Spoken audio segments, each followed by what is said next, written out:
So you have a Whataburger with cheese, a medium fry, and medium Dr. Pepper, and then you have a honey barbecue on chicken strip sandwich with a $17.35 for the second window. Thank you. The moment I've been waiting for. I do too much, man. Oh shit, where's my debit card? Hello? Yep. Big, do you have my debit card by chance? Alright, I don't know what to do. Do I just leave? Maybe. Oh god. I'm so dumb. I can't believe I forgot my debit card. I'm gonna say something. That's an easy mistake.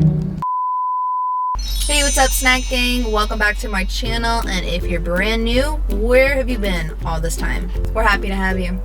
So I thought I would take this opportunity to film myself eating a delicious hangover meal.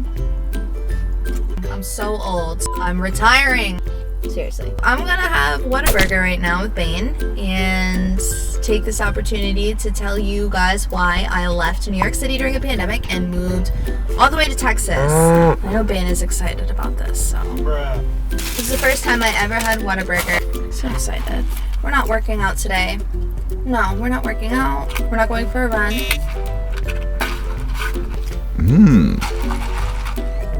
If Bane wants a french fry, Bane gets a french fry. Listen, he is retiring in the South. Like, this is a life he wants to live. So don't come at me. Their fries are better than McDonald's french fries. Please sponsor me, Whataburger. The burger is just massive, right? This is just, I can't. Look, they like actually put stuff in them and they actually have like a meat patty in there.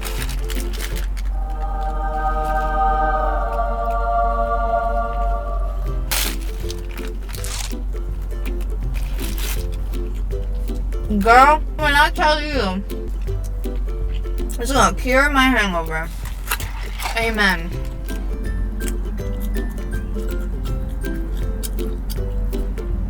Why did I leave New York in the middle of the pandemic and move to Texas? Well, I love New York so much. My heart is in New York, but my ass is in Texas, you know?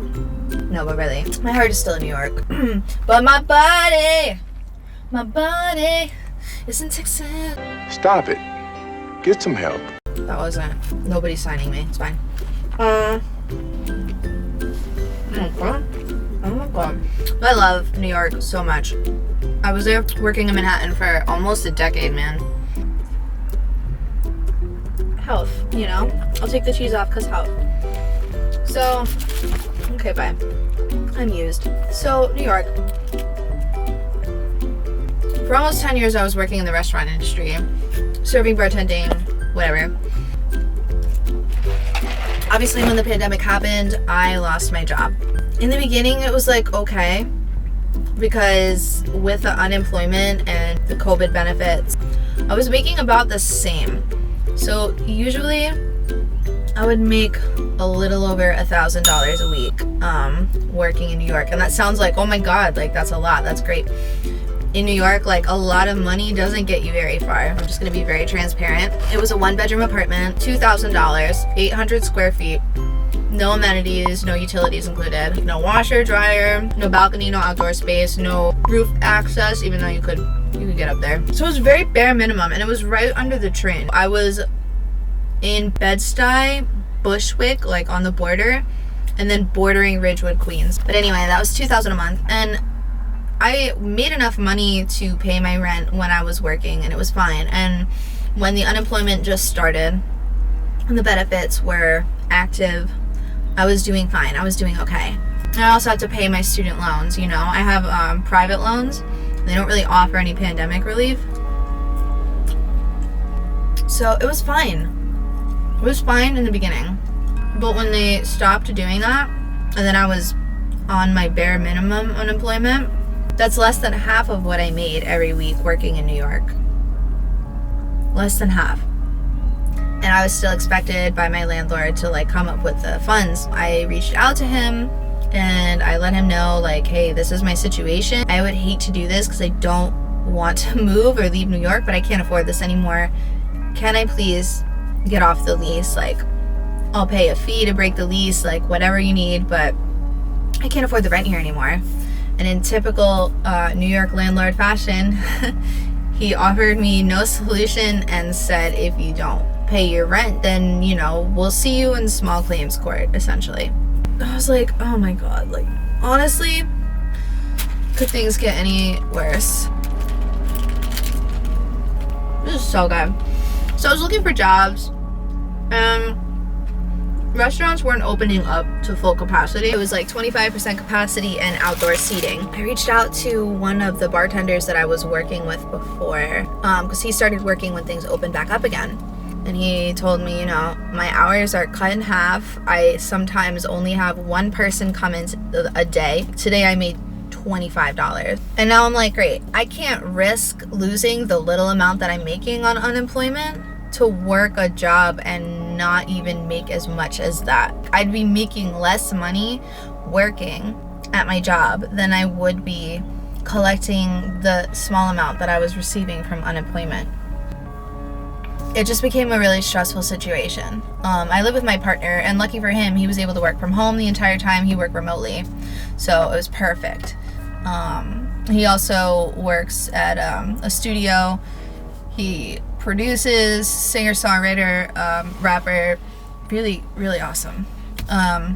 But he got to do everything from home. It was unfair because now I was at the point where I couldn't split the rent anymore. Like, I couldn't pay utilities. I was starting to fall behind. It was so horrible.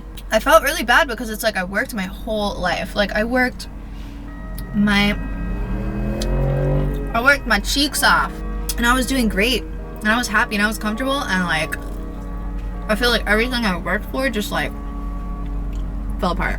Anyway, I don't want to make this a sad story. My partner and I, we were looking to get another dog. He really wanted a dog of his own. You know, Bane and I, we've been together for like almost 10 years. And he's like, oh, I want that. Like, I want that. And we talked about it for years. And finally we were like, now's the time to get a puppy because we're home all the time. We were trying to adopt.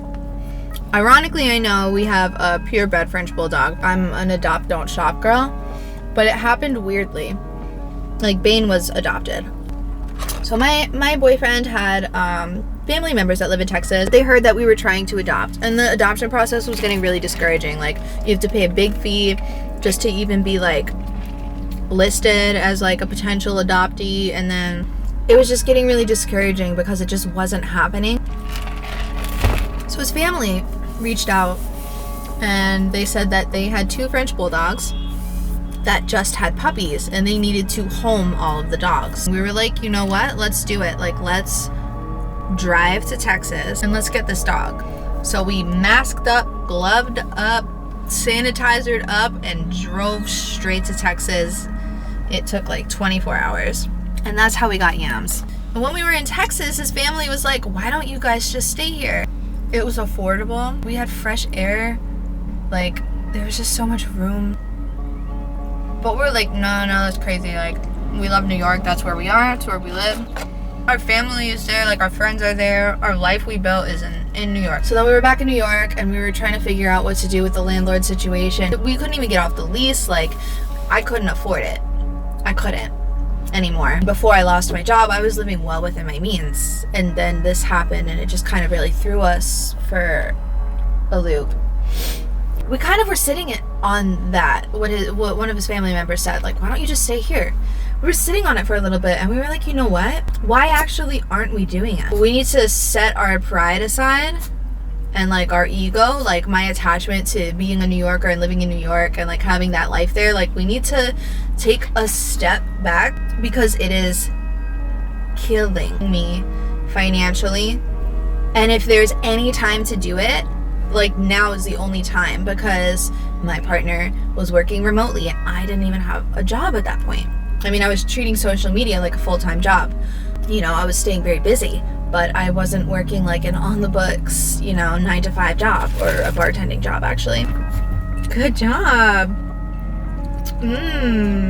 Please, internet, don't come after me. He's a senior dog. Like, if he wants a bite of a cheeseburger, he's gonna have a bite of a cheeseburger. Like, I don't know what to tell you. He eats healthy, normal. So, anyway,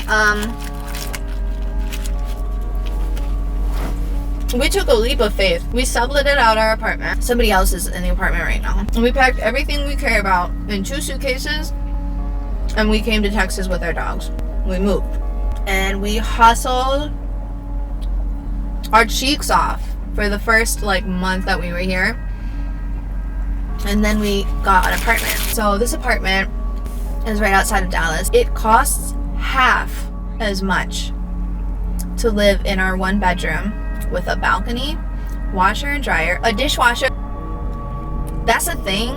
Dishwasher, okay, excuse me. Washer, dryer, excuse me, okay. A huge bathroom with a bathtub, a walk-in closet, and a true bedroom, not like a flex studio. It had a door. It has a door. There's a 24-hour gym. There's a pool. A pool to swim in. We're right on a lake. These are things I could only ever dream of. And now these are things that I can have and that I can afford. We now have room to do the things we want to do. So now I'm using social media kind of as a full-time. And he's always recording and doing things. So we need a studio space. So we're actually going to stay in the same apartment complex, but we're going to move now into a 2-bedroom. That is how much better we're doing here. I can afford to put money aside even and invest it in this thing that I'm doing. I'm just really excited about the future, and I was not feeling that way a couple months ago. I really wasn't. It was really scary. But I miss New York. Every single day I miss New York. Towards the end it started getting really staticky though too. In the neighborhood that I was in, I feel like I was there for 5 years, 4 or 5 years in the neighborhood that I was in when I moved. And it was fine. I knew how to move around there. It was fine. And then all the protests were happening and things, there was just a lot of tension, there was a lot of negativity, there was a lot of desperation. And it was beautiful because New York comes together as a community, and that's what I'll miss about it the most. But I just started feeling paranoid, and I just started losing my faith in people as a whole. People are really capable of doing horrible things. My heart is actually broken, and I just was this is horrible. This energy right now is horrible. This is bringing me down. I feel paranoid and I feel sad, and I don't want my heart to become hard. I don't know. I'm talking more than I am eating, honestly. But yeah, it was just time. It was time to step away from there and put my pride down and set my ego aside and just say let me take advantage of an opportunity that I am carving for myself right now. And I have the support and the love of my boyfriend and my 2 dogs. We're happy to be here. I know a lot of Texans do not mainly Californians for some reason. I don't know what's going on, but a lot of schmearing about Californians and New Yorkers moving to Texas. I don't know. I'm not here to cause any problems. I'm here to work hard and have a good life and a sustainable life. I have space here to grow creatively. I have space here physically. I feel healthier, that I can go outside. All things I really didn't think about or value before, I was locked down in New York. We did not leave our apartment for almost 4 months. We didn't even step out. So, I don't know. I miss it, but I'm really happy to be here.